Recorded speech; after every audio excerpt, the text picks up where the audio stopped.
I hope you had so much fun with your glycolysis flowchart. I'm just kidding. Sorry, I'm getting sick of sitting like that.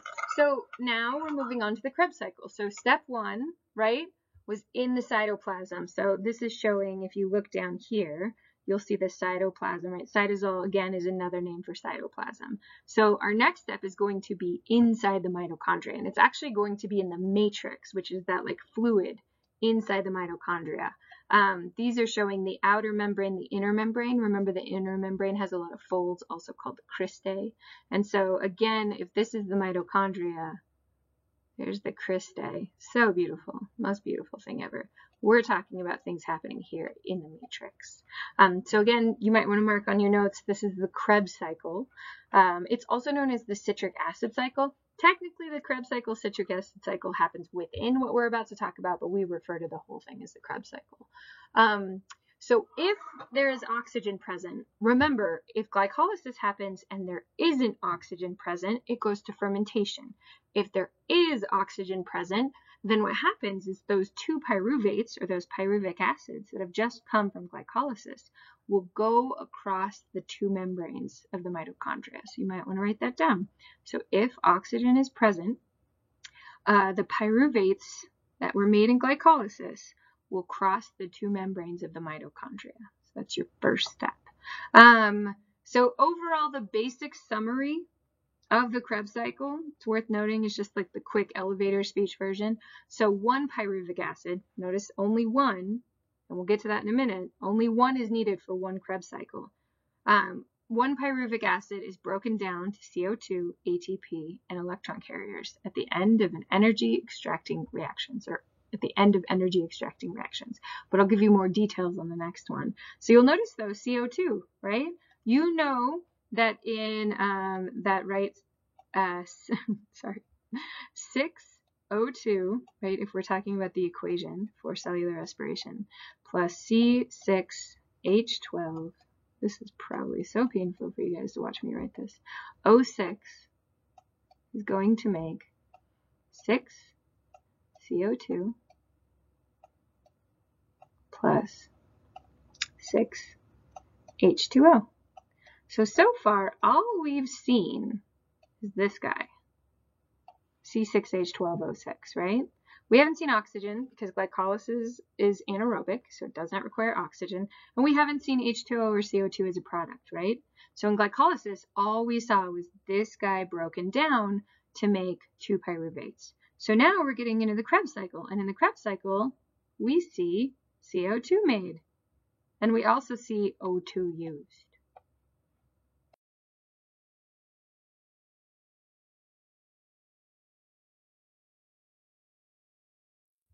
So let's work through this diagram a little, and you can definitely pause as well and look at here, right? Look at these step by step. So again, the pyruvates that have come from glycolysis, one pyruvate.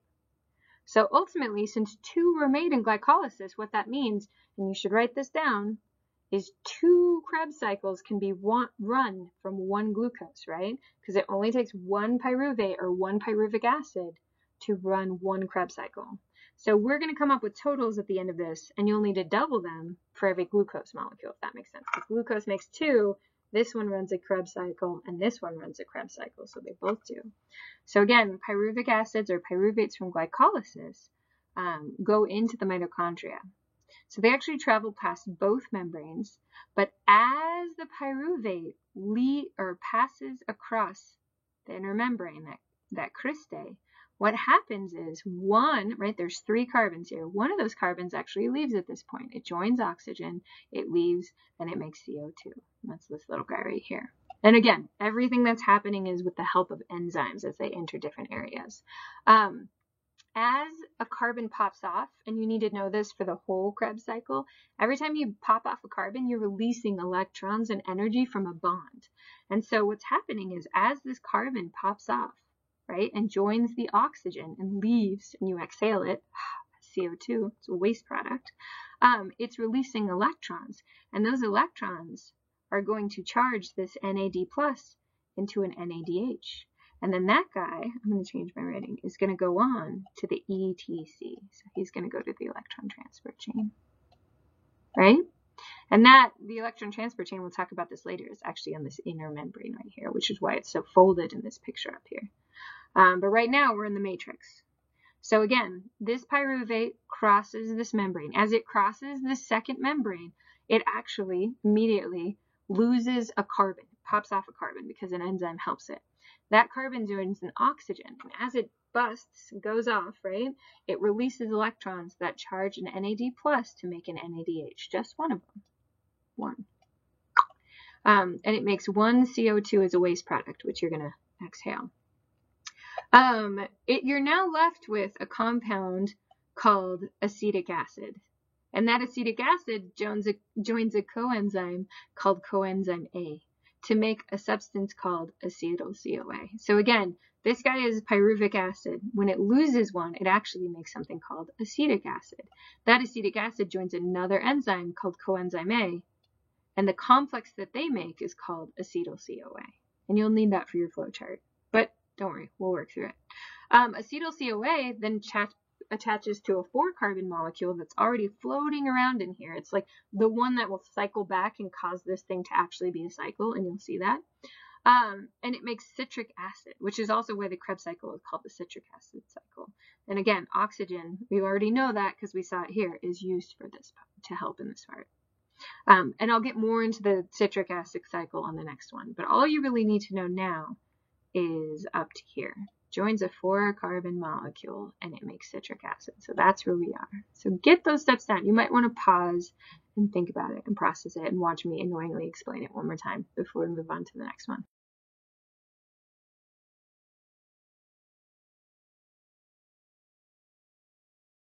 Okay, so again, citric acid cycle, that's where we left off on the last one. So citric acid was the result of the last few steps, right? That was the final thing. So now what's happening is the citric acid is now broken down and a 4-carbon molecule is made. So it's really what the citric acid is doing is right now it's another 6-carbon molecule, but it's not glucose. Is it's allowing for enzymes to attach to slowly rip off those last 2 carbons. And then this guy goes back to here to join this guy again to make citric acid to start the whole process over again.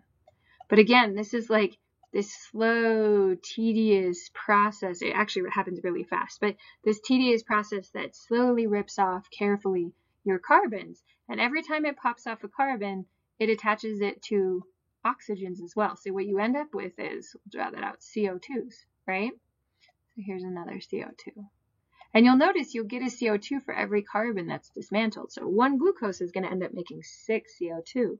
But since only 3 carbons go in the form of pyruvates, right? Each one of those is going to pop off. So 1 Krebs cycle is going to make 3 CO2. But since every glucose gives 2 pyruvic acids or 2 pyruvates, that will dismantle to make 6 CO2. And so here's your carbon dioxide. These are waste products. They're going to leave. They're going to go into your bloodstream. Your bloodstream is going to freak out and think it's all acidic because it has CO2 in it. It's going to make you exhale. But these guys, this is really the main point of the Krebs cycle, which I probably haven't really explained, is really it's to take apart the glucose and rip off those electrons so that these guys, these electron carriers, can go on to feed the electron transport chain. That's really what's going on. You will notice that an ATP is made, but it's just one. The electron transport chain is going to make like 30 ATP or something. This guy is only making 1 per pyruvate. It's not very much. So these guys though, this is the main point, and you should write that down. The main point of the Krebs cycle is to take electrons from the pyruvates so that they can be transported to the electron transport chain. That is the whole point of the Krebs cycle. So the whole point of glycolysis in the beginning is to pull apart the glucose to get it ready for either fermentation or the Krebs cycle. The whole point of the Krebs cycle is to actually rip out more electrons to send them to the electron transport chain because that's your moneymaker. But you do see that an ATP is made.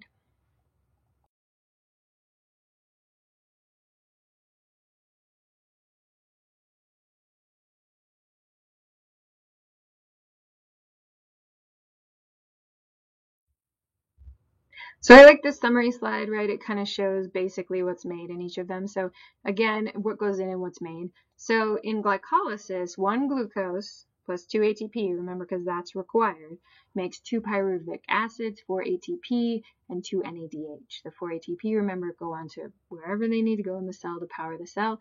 The NADH go into the electron transport chain. The pyruvic acids go to the Krebs cycle, one at a time, or 1 per Krebs cycle.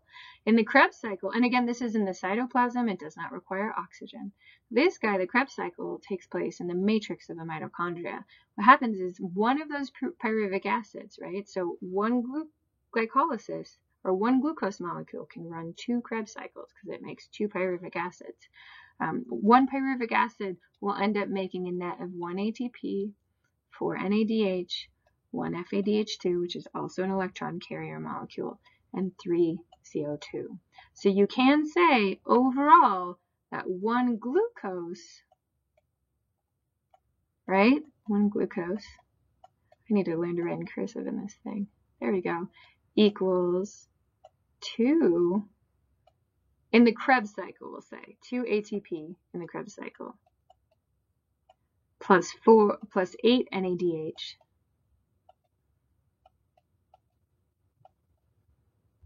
plus 2 FADH2,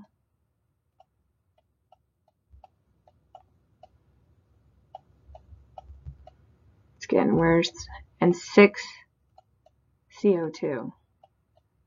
But on top of that, right, that's not it. This is just for the Krebs cycle, made in Krebs.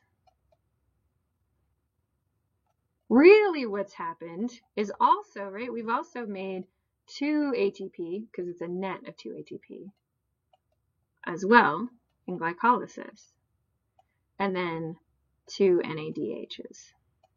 That's where we're at so far. And that seems like a lot, I'm sure. And those, again, go to the electron transport chain in glycolysis. But it's not. It's really not. Like, we have a net of, what, 4 ATP at this point? That's not actually that's not a lot of ATP. So really, all of this is in preparation to get you to the electron transport chain.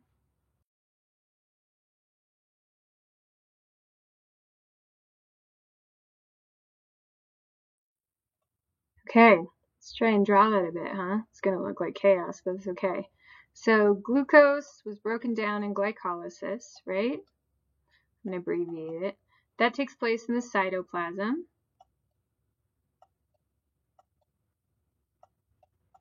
Of the cell, right? So not in the mitochondria, no way. And it ended up making 2 pyruvic acids. So we'll draw these guys. What ends up happening to these guys is if oxygen is present, they will go into the mitochondria, right? And they'll cross over the outer and the inner membrane. And as they cross over, it's going to happen. And truly, I'm doing this one by one, but they could all be crossing over at the same time. I'm drawing like a cycle with enzymes, and it's flooded with enzymes. So it really could be happening at the same time. But I'm going to do one at a time. So again, these are pyruvates or pyruvic acids. They're crossing the outer membrane, the inner membrane. As they cross, an enzyme actually helps one of these guys pop off to make a CO2. Remember, every time they pop off, they make a CO2, and then you exhale the CO2. As that pops off, it releases energy and electrons, and those go on to an electron carrier, so NAD+, and charges it to make NADH. And then that guy goes off to the electron transport chain, which actually conveniently is right here. So what you have left is you actually have acetic acid, and you'll see these labeled on your charts from before. And this joins an enzyme called coenzyme A, and it makes a complex called acetyl-CoA. Now this guy actually joins this guy helps this guy join another 4-carbon molecule to make a 6-carbon molecule called citric acid. And what the citric acid does is it helps pop off these last 2 CO2s.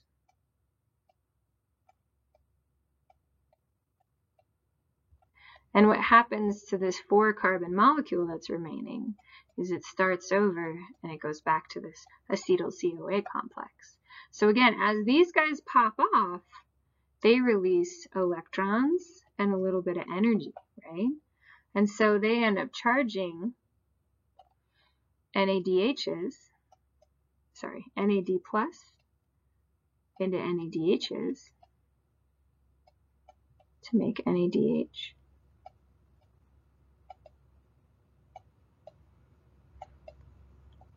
And they also, right, the electrons, and this guy will say charges an FAD plus. This is another electron carrier to make FADH2.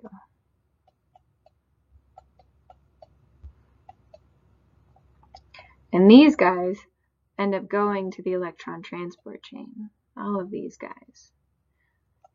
And I think it was 3 of these and 1 of these. And again, it runs twice because glycolysis splits glucose, right? 1 glucose molecule into 2 of these pyruvates. And so this guy does this, and this guy does the same thing. It makes twice, right? Overall, it's twice the amount per glucose molecule. So I hope that helped. Hopefully it wasn't confusing.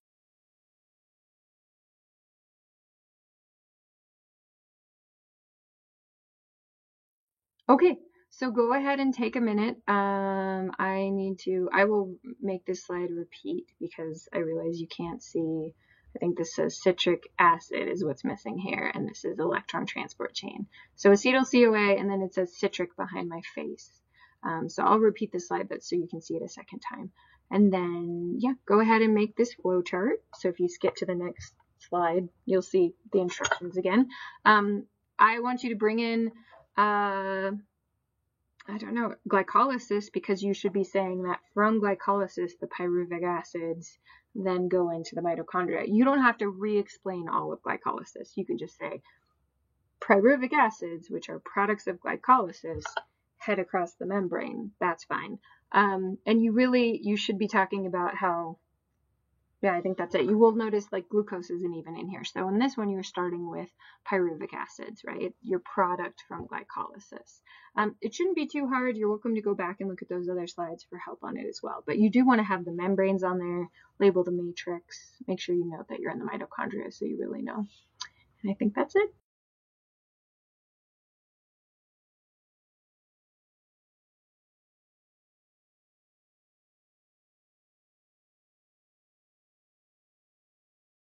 So the reactants of the products we've seen so far, right? So we've seen glucose, and we've seen oxygen, right?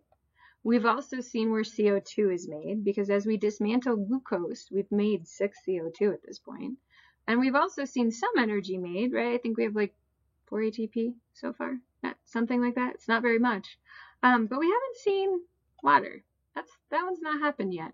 And actually, there's more oxygen missing that we haven't really run into. We have also seen a ton of electron carrier molecules at this point. And that's the whole point of the Krebs cycle, is to make a ton of these, like rip off electrons and take them to another location. And so now we're going to get to the electron transport chain, and that's where we're going to see water specifically being made too.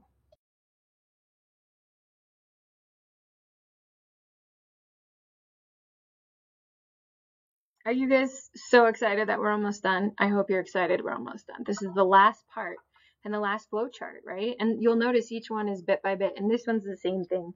We normally do a massive stop motion flow chart, but we don't have time this year. So instead, you guys are just getting to get away with each little section, which is not too bad. Don't forget to turn them in, and you don't need color. Remember all that. Okay, so the electron transport chain, finally. Done, right? This is the whole point of dismantling the glucose in the first place, is to get to this point where you can use all those electrons to make a ton of ATP. So this is the general summary, right? This isn't the nitty-gritty details, but essentially all those electron carriers, those NADH and FADH2 from before, a lot like NADPH in photosynthesis, right? They carry electrons to a new location without keeping the energy. So they feed into this last step. It uses these electrons to convert a ton of ADP into ATP using our old friend ATP synthase, which is awesome. So this reaction takes place in the inner membrane of the mitochondria. It is aerobic, and that means it uses oxygen, just like the Krebs cycle. In the electron transport chain, O2 and NADH and FADH2, that should be an arrow, not question marks afterwards.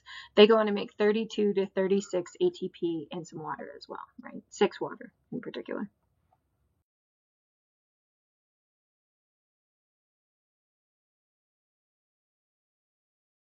So here's the nitty gritty. I used to have a picture on here, but I didn't want to block it with my weird little bubble down here. So the electron transport chain. So the NADH and the FADH2, and you're going to see a diagram of this in a moment. What they do is they pass on their high energy electrons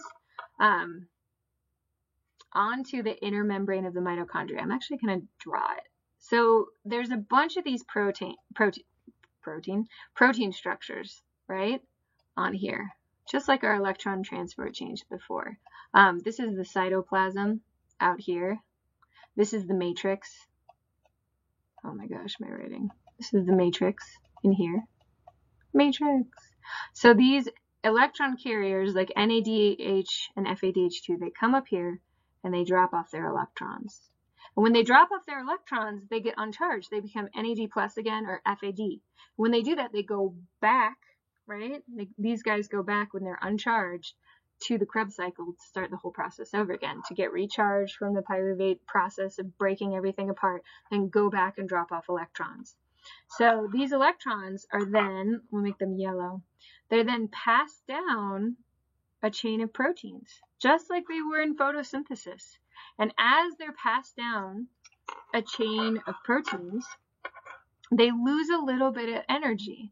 And what happens, just like in photosynthesis, is there's actually a ton of hydrogen ions floating around in here.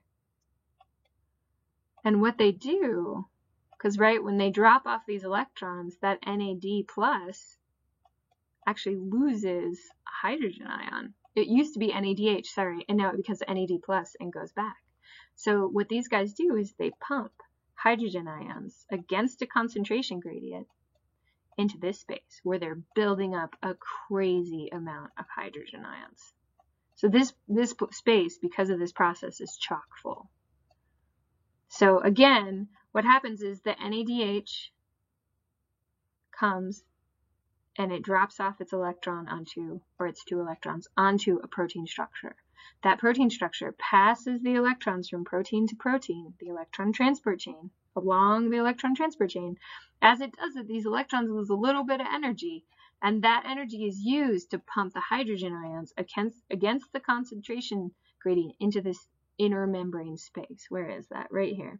So intermembrane space. So it's between the inner and outer membrane. Ultimately, what happens is these hydrogen ions are going to be used to run our good friend ATP synthase over here to turn ADP, and again, I have a better picture next that you can look at, into ATP, right? Just like you've seen before with photosynthesis. Now, the other thing I should point out is once these electrons are used up, they are actually put onto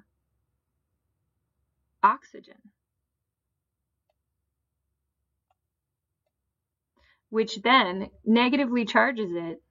Sorry, there shouldn't be a 2 there.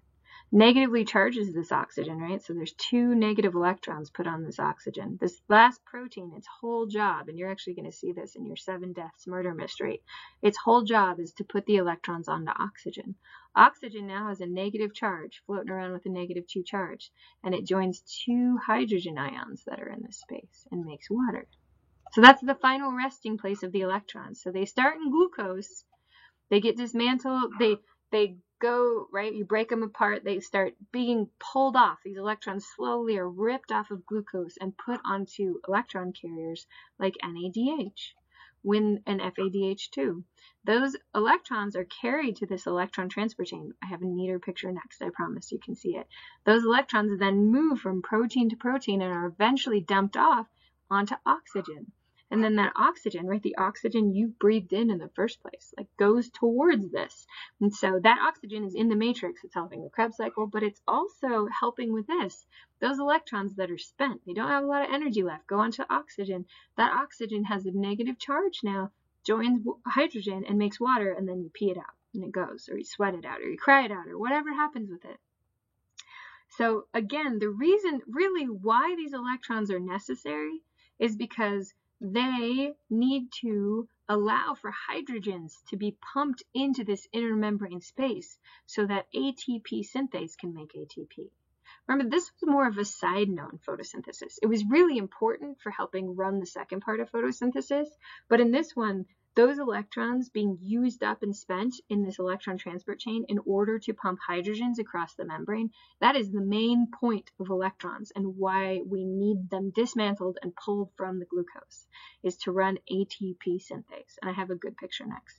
But I do want you to write down that oxygen specifically is the final electron acceptor in the electron transport chain. So when you've used up all your electrons' energy, that's where it goes, and then you pee it out.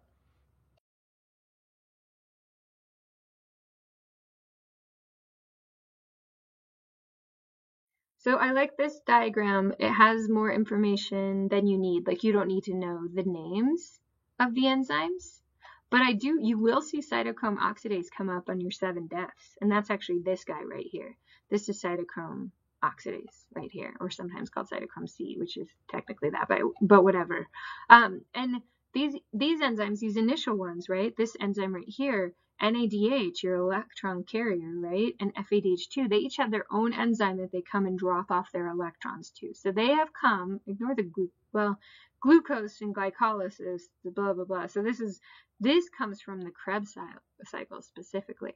So NADH and FADH2 come from in here, in the matrix, from the Krebs cycle. And what they do is they drop off their electrons.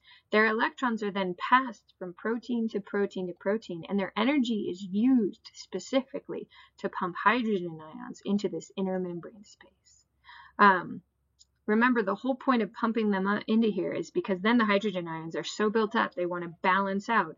And so they go through the ATP synthase. And as they go through the ATP synthase, what happens is ATP synthase actually spins and turns ADP into ATP.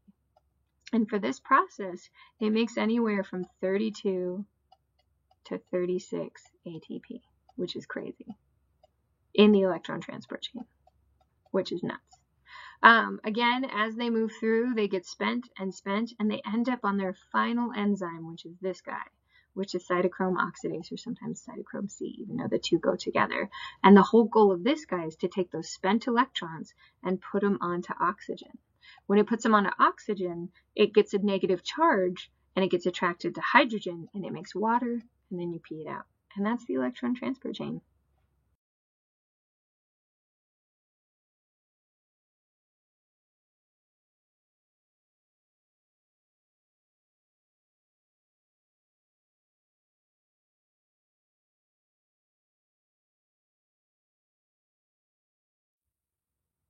Okay, I already drew this in a slightly garbage way, but I think you also have a really good diagram in the last couple of slides. But this is the electron transport chain. This is your last one. If I were you, I 100% would make sure to have that inner membrane space, the matrix, the cytoplasm out here, right? This is your outer mitochondrial membrane, inner mitochondrial membrane. This is your inner membrane space. This is the matrix. You don't have to draw glycolysis. You don't have to draw the whole Krebs cycle, but you should say that your NADHs and FADH2s are coming from the Krebs cycle, and that when they become uncharged, right, when this guy drops off its electrons, it will become NAD+, and it will go back to the Krebs cycle to get recharged. So make sure you have everything on there. I think it's pretty straightforward. Make sure you draw and label everything, and that's your last flowchart for this lovely activity. When you're done with this, you and your partner are actually going to, and it benefits you to do this together. So if you're working solo right now, do the next part with your lab partner. You need to. It's kind of hard. You're going to work on a 7 deaths mystery together is what you're going to do. I think that's it.